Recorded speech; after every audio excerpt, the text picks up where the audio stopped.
Good morning my dear student. देखिए जो है हमने पार्ट 3 के अंतर्गत पार्ट 3 वीडियो के अंतर्गत जो है स्वतंत्रता की अवधारणा की प्रमुख प्रकार के रूप में जैसे नकारात्मक स्वतंत्रता की प्रमुख मान्यता उनके तत्वों के बारे में विश्लेषण किया, डिस्कशन किया। अब जो है हम इस वीडियो के अंतर्गत सकारात्मक स्वतंत्रता क्या है, उनके प्रमुख समर्थन कौन से हैं, उनकी मान्यता कौन सी है, या उनके ऐसे कौन से तत्व है, या किन किन विद्वानों ने सकारात्मक के अकॉर्डिंग इन्होंने स्वतंत्रता को परिभाषित किया या विभाजित किया। देखिए नाम से ये स्पष्ट हो जाता है कि सकारात्मक का मतलब होता है एक परंपरागत तौर पे, एक आदर्श के रूप में, एक दार्शनिक के रूप में, एक नैतिकता के रूप में जो है इस प्रकार की जो धारणाएं जो है राजनीतिक सिद्धांत के अंतर्गत दो प्रकार की धारणा होती है, ट्रेडिशनल होती है, एक आधुनिक यानी मॉडर्निज्म यानी परंपरागत और आधुनिक के रूप में। तो सकारात्मक स्वतंत्रता हमेशा जो है परंपरागत सिद्धांतों को ज्यादा फोकस करती है, उनके मूल्यों को ज्यादा फोकस करती है। अर्थात इस सकारात्मक स्वतंत्रता के प्रमुख समर्थक के रूप में हम देखते हैं रूसो है, जीन जैक रूसो, जो सामाजिक समझौतावादी के प्रतिपादक है, और उनकी पुस्तक का नाम है सोशल कॉन्ट्रैक्ट अर्थात सामाजिक समझौता। दूसरा जो विद्वान है कांट। ये सारे जो आदर्शवादी विचारक है अर्थात परंपरागतवादी प्रतिपादक है। जीन जैक रूसो हो गया, कांट हो गया, हिगल जो बताते हैं राज्य ईश्वर का अवतार है। उसी प्रकार जो ग्रीन, बौशाके, बार्कर, लॉस्की, जैसे कि मैंने जो है लॉस्की की पुस्तक का नाम लिखा है ए ग्रामर ऑफ पॉलिटिक्स, 1925 के अंतर्गत इस पुस्तक का प्रकाशन हुआ था। तो ये कई बार एग्जाम में बहुत सारे इंपॉर्टेंट आपकी ये पुस्तक बन जाती है कि भाई लॉस्की की प्रमुख पुस्तक का नाम बताइए। वैसे बहुत सारी पुस्तक है, लेकिन मोटे तौर पर जो है लॉस्की जो सबसे इंपॉर्टेंट फ्रीडम के बारे में लिखी गई पुस्तक है वह एक ग्रामर ऑफ पॉलिटिक्स 1925 के अंतर्गत। तो लास्ट के आ गया फिर लियो स्ट्रॉस जो है उन्होंने जो है मूल्यों को जो है ज्यादा फोकस करने की कोशिश की, यानी जो हमारी जो बुनियादी बातें हैं उस बुनियादी बातों को कभी भी हम नहीं भूल सकते। तो इसके अंतर्गत ये बताया कि राज्य जो है वही एक अपना आप में अधिकारों की व्याख्या करता है, ठीक है, और वो अधिकार किसके रूप में होगा? फ्रीडम के रूप में। यानी व्यक्ति को जो है कहीं ना कहीं राज्य के द्वारा, राज्य के अधीन में रहकर जो है व्यक्ति को काम करना पड़ेगा, तभी उसका सर्वांगीण विकास हो सकता है, ठीक है। तो लियो स्ट्रॉस, मैकॉप्सन, ये सारे विद्वान जो है कहीं ना कहीं पॉजिटिव फ्रीडम के रूप में जो है बात करने वाले लोग हैं, इनके समर्थक के रूप में है। अर्थात ये जो स्वतंत्रता जो कि उनकी जो मान्यता है ये 20वीं और 21वीं शताब्दी की संकल्पना है। यानी ये तो हो गया 18 से 19वीं शताब्दी की इसकी बात आ गई, और ये 20वीं और 21वीं शताब्दी की बात आ गई। फिर आता है यह देने की अपेक्षा प्रतिबंधित करती है, यानी ये इस प्रकार की स्वतंत्रता हमेशा राज्य क्या करते हैं? देता नहीं है, आप राज्य के अकॉर्डिंग ही बात करनी पड़ेगी।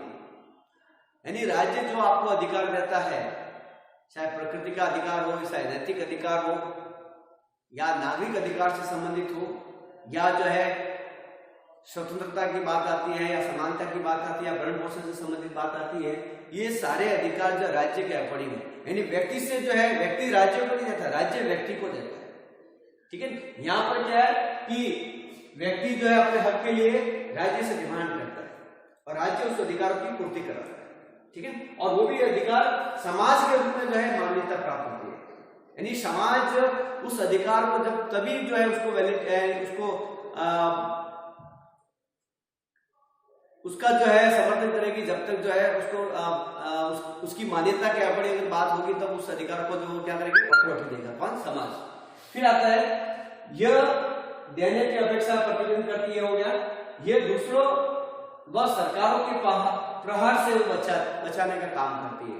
यानी इसमें जो ये है कि इस प्रकार की जो पॉजिटिव फ्रीडम की बात आती है, ये किसी व्यक्ति के दूसरों के प्रहार करने से या जो सरकार उसको जो है जबरन जो है उन अधिकारों को जो है प्रतिबंध करने की कोशिश करती है। तो ऐसी स्थिति में इस प्रकार की स्वतंत्रता हमेशा व्यक्ति के कल्याण के लिए, उसकी जो है आत्मरक्षा के लिए, या जो है कहीं ना कहीं हर संभव जो है उनके सामने शो करने की कोशिश करती है।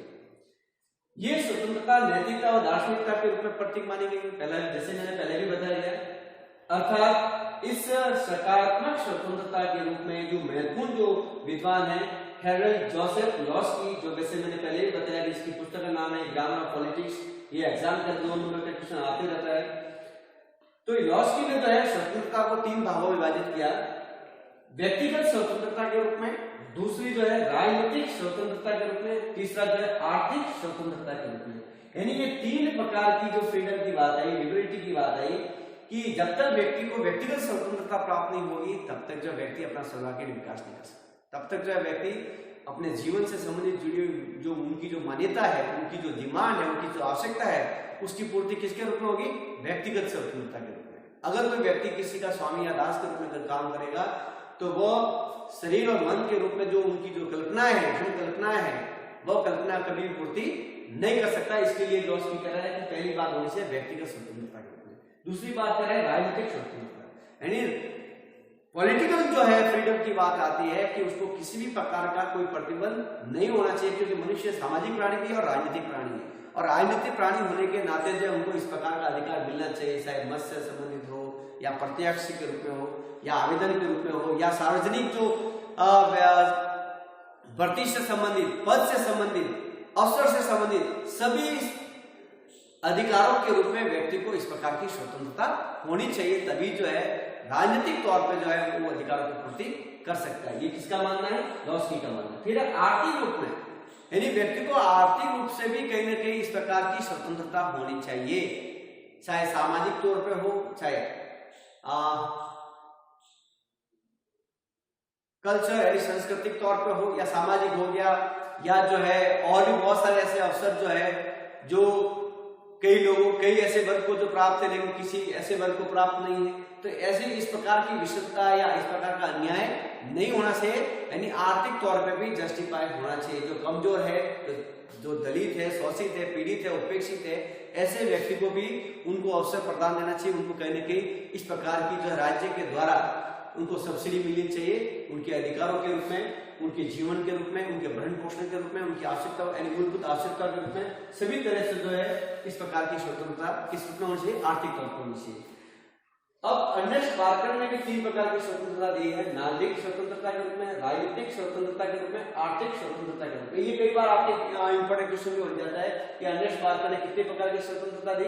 3 प्रकार की दी। ठीक है, तो इस पॉजिटिव फ्रीडम के अंतर्गत 3 जो ऐसे विद्वान है उनकी महत्वपूर्ण पुस्तक मैंने लिखी है। लॉस्की की ये पहले बताया, ये ग्रामर ऑफ पॉलिटिक्स 1925 के अंतर्गत, फिर मिल्टन फ्रीडम की जो पुस्तक है कैपिटलिज्म एंड फ्रीडम, फिर अमर्त्य सेन जिसको अर्थशास्त्र में नोबेल पुरस्कार दिया गया है, जिसकी पुस्तक का नाम है डेवलपमेंट ऑफ फ्रीडम 1999 के अंदर। ये सारे विद्वान जो है कहीं ना कहीं पॉजिटिव फ्रीडम के समर्थक के रूप में माना गया है।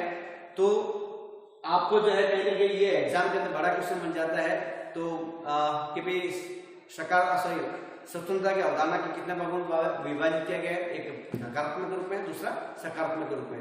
ठीक है, थैंक यू।